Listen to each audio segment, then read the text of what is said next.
কাজেই কৃষকদের যদি উন্নতি করতে হয় কৃষকের পাশে দাঁড়াতে হবে। এই নরেন্দ্র মোদী সেক্টরে কৃষকরা কাজ করবেন, সার্ভিস সেক্টরে কর্মচারী সাধারণ মানুষ কাজ করবে।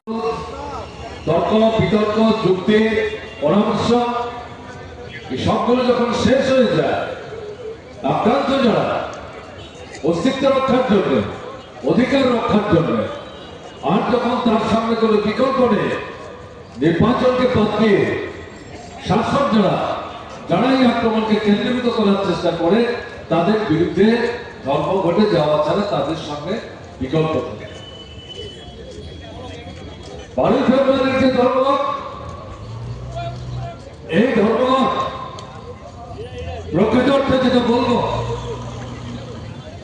আরএসএস নিয়ন্ত্রিত বিজেপি সরকার চাপিয়ে দিয়েছে, তারা বাধ্য করছে আমাদের দেশের শ্রমিক শ্রেণী সমাজের অংশের মানুষ তাদেরকে এই ধর্মঘটে যেতে।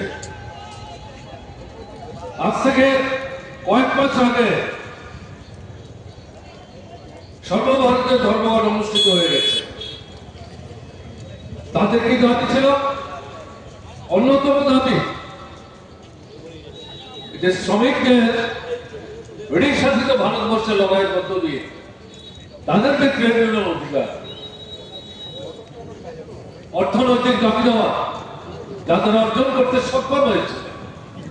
স্বাধীনতার পর আমাদের দেশের সরকারের কাছ থেকে লড়াই করে যে দাবি তারা আদায় করেছিলেন সেগুলো সমস্ত